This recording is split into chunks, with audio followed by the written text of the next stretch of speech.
wang percuma. Sebab apa tahu? Bukan mudah mahu senang. Ya. Sebab apa? Sebelum ni tular di media sosial, ada sebuah laman sawang bagi duit percuma ni yang dikenali sebagai iShareFans berjaya mempengaruhi ramai orang disebabkan termakan umpan. Ya, jadi untuk membincangkan isu ini, kita bersama-sama dalam program Jendela Fikir pada waktu ini, Timbalan Pengarah Bahagian Siasatan Jabatan Siasatan Jenayah Komersial Polis Diraja Malaysia, DCP Datuk Sasikala Devi Subramaniam. Salam sejahtera, Datuk. Ya. Ya, selamat pagi dan salam sejahtera Tasha dengan Ziana. Ya, betul, tepat. Okey. Terima kasih kita ucapkan pada Datuk kerana bersama dengan kami pada waktu ini dalam program Jendela Fikir. Dan tentang iShareFans memang popular kan baru-baru ini. Tiba-tiba penipuan juga. Jadi mungkin Datuk boleh jelaskan tentang skim pelaburan iShareFans ini. Bagaimana sebenarnya modus operandi mereka ni, Datuk? Okay, selamat pagi dan selamat sejahtera sekali lagi kepada Tasha dan Ziana dan juga kepada para pendengar siaran ini. Okay, memang satu kenyataan dan caption yang menarik. Bagi duit percuma, siapa yang tak tertarik? Lebih-lebih lagi dalam masa pandemik ini, ada di kalangan mereka yang tiada pendapatan, hilang kerja dan banyak pula menghabiskan masa di depan laman sosial. Jadi apabila terserempak dengan iklan yang menarik bagi duit percuma, siapa yang tak suka? Ya, adakah ia indah khabar dari rupa? Jadi untuk maklumat pendengar-pendengar siaran ini, iShareFans ini kononnya adalah satu pelaburan yang dapat menjana pendapatan dengan kerja yang mudah. Sekadar memetik jari menggunakan telefon bimbit. Okey. Tawaran menyertai sebagai ahli iShareFans ini dibuat melalui laman sesawang iShareFans. Terdapat pautan atau link di laman sesawang tersebut. Dan apabila dikliknya, maka mereka akan menerima satu UR link sama ada melalui WhatsApp, WeChat, Telegram atau Messenger. Jadi apabila diklik pada link tersebut, dipamerkan butir-butir yang perlu diisi. Seperti nombor telefon, password dan juga nombor akaun bank untuk didaftarkan sebagai ahli iShareFans. Setelah mendaftar, ahli ini diberikan satu kod bagi mereka melayari laman sesawang iShareFans ini dan memuat turun aplikasi iShareFans ini. Jadi ingin saya tekankan di sini, iShareFans ni bukan satu-satunya entiti yang menawarkan pelaburan sedemikian. Malah terdapat pelaburan yang lain juga menggunakan MO yang sama. Seperti Like and Share, Zenly, Test Flight, Kia Bao. Harap saya dapat terjemah dengan betul lah bahasa Mandarin ni. Jadi sekarang saya ingin berkongsi dengan para pendengar di luar sana bagaimana MO ini dapat dijalankan. Ya, pada peringkat permulaan iaitu mereka panggilnya level ordinary. Aplikasi ini diberi secara percuma. Okey. Ahli dikendaki melakukan task like and share atau subscribe atau like and follow dalam pemilik akaun TikTok, Instagram, YouTube atau Facebook yang dipamerkan dalam aplikasi telefon bimbit ahli. Pada level ordinary ini, peserta hanya perlu jalankan 3 task sahaja setiap hari dan setiap task bernilai RM1. Jadi jumlah sehari diperolehi sebanyak RM3 dan dalam sebulan dapat menjana RM90. Jadi keuntungan ini akan dipamerkan dalam My Wallet ahli yang dicipta dalam aplikasi tersebut. Jadi tarikan inilah yang menjadi umpan. Ditambah pula dengan testimoni ahli-ahli yang dah dapat keuntungan.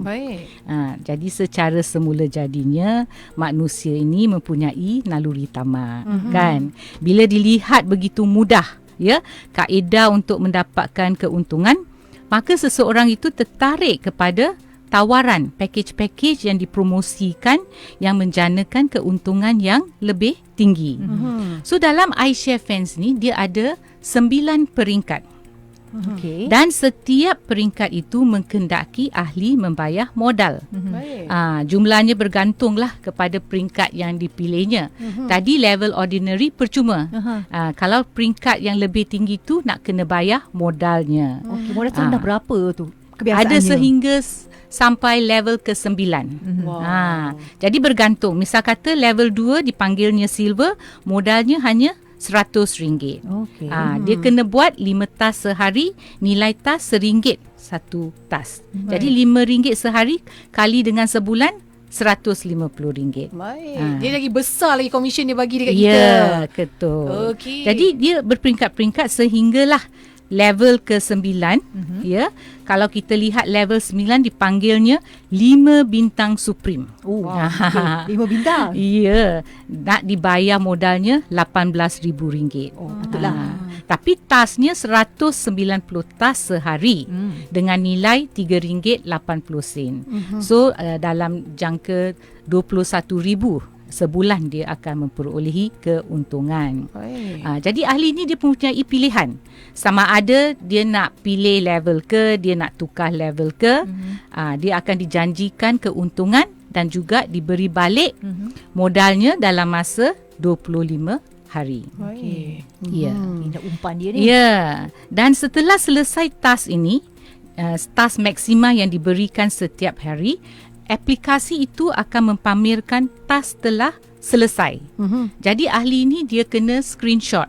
Baik. Ya, screenshot apa yang dipamerkan dalam aplikasi sebagai selesai dan muat naik dalam aplikasi tersebut sebagai bukti bahawa dia telah sempurnakan tas pada hari tersebut untuk dia menerima keuntungannya. Okey. Dia juga boleh menjemput kawan-kawan yang lain sebagai downline untuk berdaftar menjadi ahli iShare Fans. Jadi ada satu link, dia akan snap link tersebut dan dihantar kepada kawannya, menjemput kawan-kawannya menjadi downline-nya. Okey. Dan di sini juga ahli tersebut boleh mengaut keuntungan daripada downline-nya sekiranya downline-nya membuat pelaburan setinggi 16%. Oh, ya. okey. It's a one time off lah, sekali sahaja dia boleh mendapat.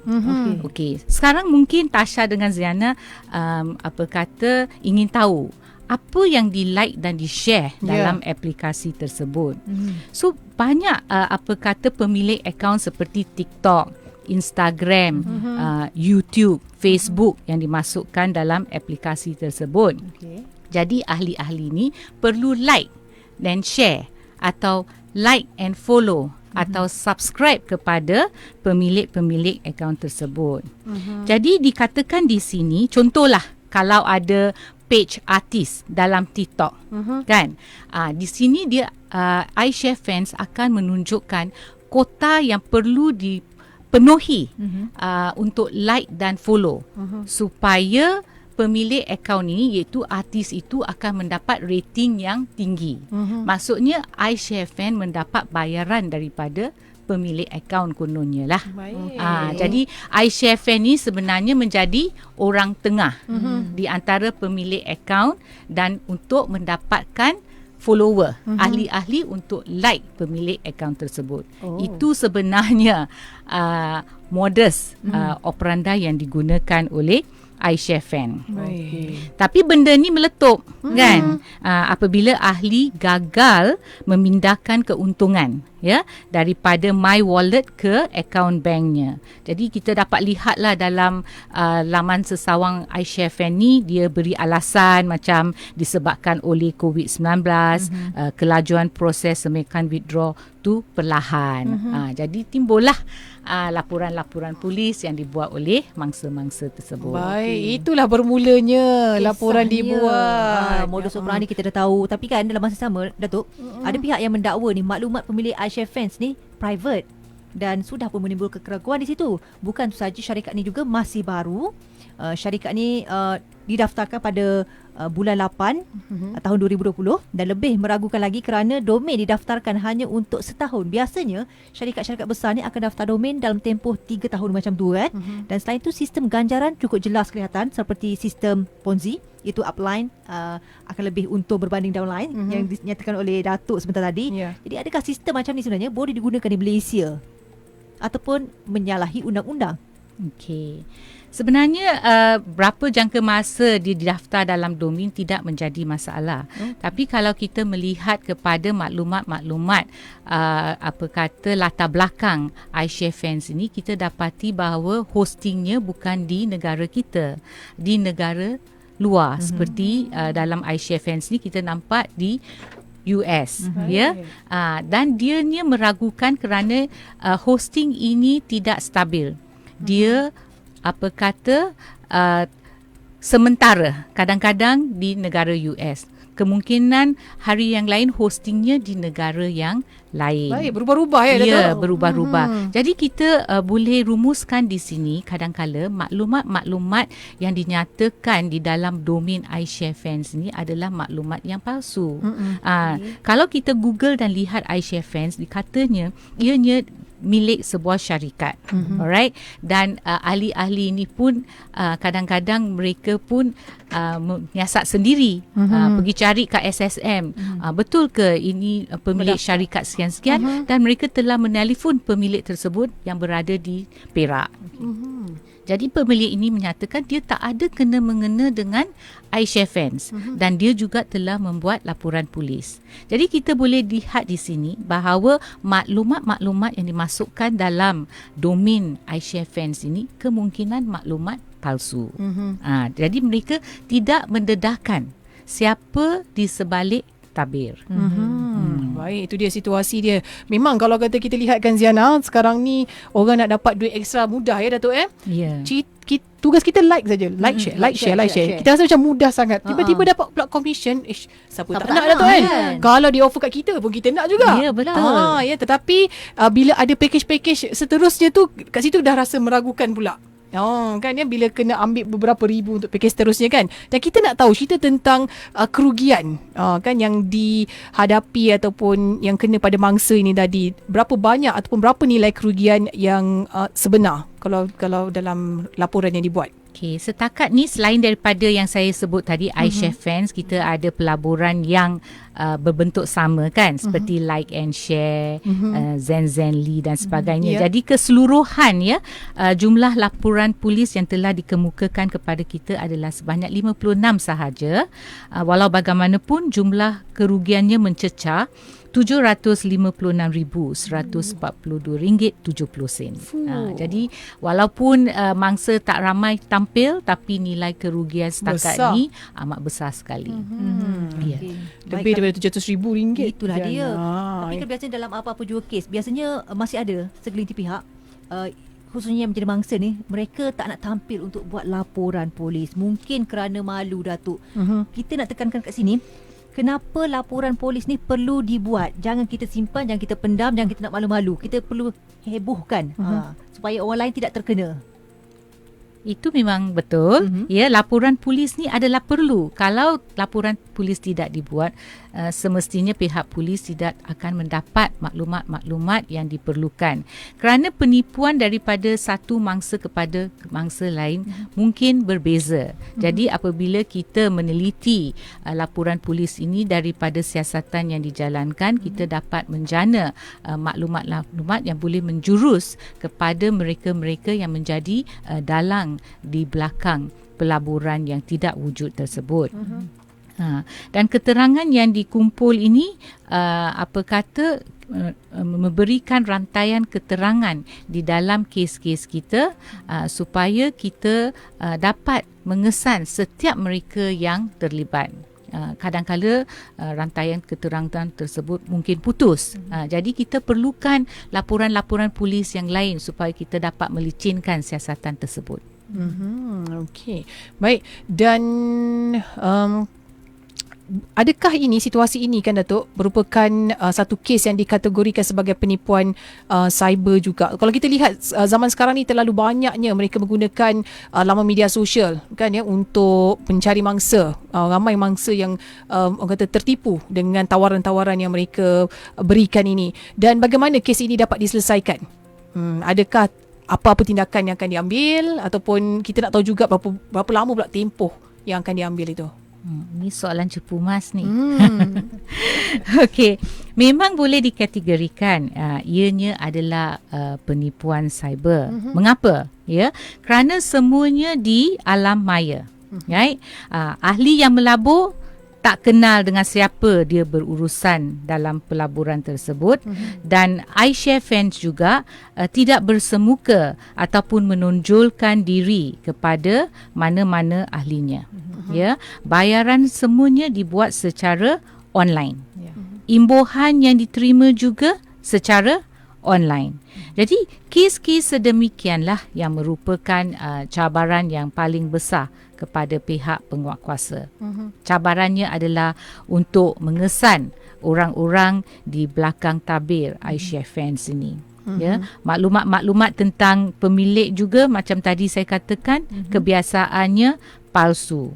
Dan pada masa ini kita masih lagi meneruskan dengan siasatan berdasarkan maklumat-maklumat yang diperolehi. Dan sekiranya ada lagi mangsa-mangsa di luar sana berkaitan dengan pelaburan ini, kita syorkan mereka tampil untuk membuat laporan polis juga. Okey, baiklah, bagi anda yang baru saja bersama-sama kami, kita sekarang ini menerusi program Jendela Fikir.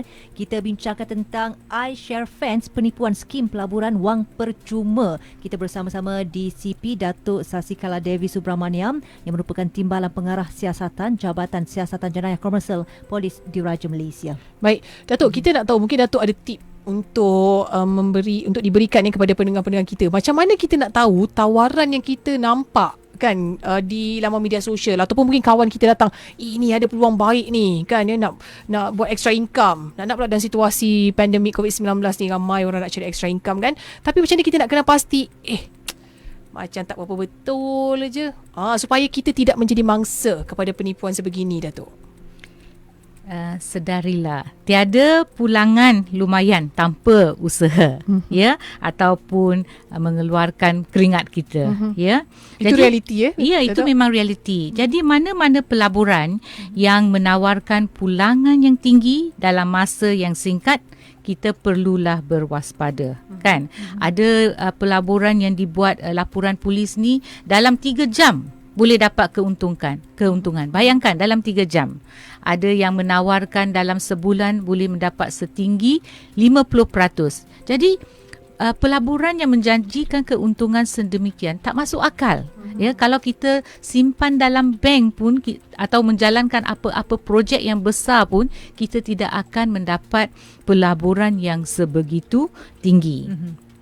Dan selain daripada itu, kita juga kalau sebagai seorang yang ingin melabur, kita juga boleh Google, ya, dalam laman sosial. Kita tengok review-review yang ada tentang pelaburan tersebut. Kemungkinan ada yang telah ditipu, dan mereka telah memasukkan review mereka dalam laman sosial tersebut. Jangan kita cepat membuat keputusan, terlalu gairah untuk mendapatkan keuntungan tersebut. Itu dari tindakan yang pertama yang perlu dilakukan oleh seorang potensi pelabur lah. Okay. Selain daripada itu, seseorang itu juga boleh membuat semakan dengan agensi-agensi kerajaan, kan. Lebih-lebih lagi jika pelaburan ini ditawarkan di alam maya. Jadi maklumat semakan dengan pihak kerajaan ini banyak. Ya, bank negara juga mempunyai pautannya sendiri, iaitu amaran pengguna kewangan ataupun Financial Consumer Alert. Di sini kalau ahli-ahli masuk dalam pautan ini, dapat melihat senarai semua syarikat yang tidak berdaftar atau tidak mempunyai lesen bagi menjalankan pelaburan. Jadi mereka bolehlah hubungi BNM Telilink, TELELINK, ataupun Pusat Perhubungan Bank Negara Malaysia di talian 1300 88 5465 ataupun secara email kepada mereka. Selain daripada itu juga masyarakat ataupun orang awam juga boleh follow Facebook Jabatan Siasatan Jenayah Komersial. Di sini kami akan selalu upload kes-kes yang terbaru, penipuan-penipuan yang terbaru, trend-trend terkini. Jadi lingkungan yang terkini juga Datuk berkaitan dengan iSINA, sebab kita tahu juga sebelum ini ada dinyatakan supaya jangan tertipu aplikasi palsu iSINA KWSP. Ramai yang cuba untuk memperoleh keuntungan dengan permohonan pengeluaran iSINA KWSP. Jadi di sini boleh berikan ingatan kepada semua supaya mereka ni terus menerus cakna tentang ejen, tentang apa saja aplikasi yang memungkinkan anda menjadi mangsa penipuan. Penjenayah ini selalunya sangat kreatif. Dia selalu mencari peluang. Apabila ada tawaran pakej seperti ini yang ditawarkan oleh kerajaan, mereka akan mengambil kesempatan. Dengan menggunakan laman sosial ni amat mudah untuk memasukkan apa-apa maklumat, dan mereka akan pakai nama-nama agensi kerajaan untuk menarik perhatian mereka. Seolah-olah mereka menawarkan bantuan kepada mereka di luar sana untuk mempercepatkan untuk mendapatkan bantuan tersebut. Jadi orang ramai ini biasanya selalu percaya kepada apa yang dipamerkan dalam laman sosial. Apa kesilapan mereka adalah mereka tidak menelefon kepada agensi seperti KWSP untuk memastikan sama ada tawaran yang dibuat di dalam laman sosial ini adalah benar ataupun palsu. Jadi kena pastikanlah, buat semakan dulu sebelum buat keputusan. Baik, sebelum kata kita berakhir, kita juga nak minta Datuk mungkin nak berikan ucapan bersempena dengan Hari Christmas esok kepada semua pendengar-pendengar di Bernama Radio. Datuk, silakan.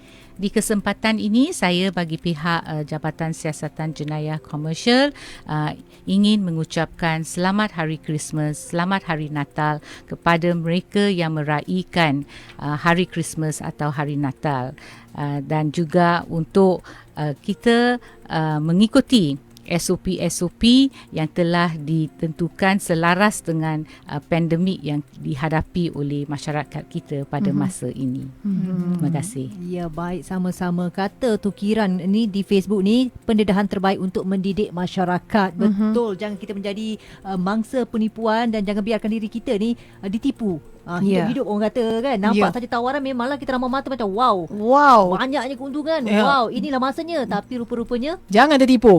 Itu yang paling penting sekali. Terima kasih untuk follow-follow kita di Facebook Bernama Radio juga, dan jutaan terima kasih buat tetamu kita di CP Datuk Sasikala Devi Subramaniam yang merupakan Timbalan Pengarah Siasatan di Jabatan Siasatan Jenayah Komersial Polis Diraja Malaysia kerana bersama-sama dengan kami di Bernama pada waktu ini. Terima kasih Datuk. Terima kasih.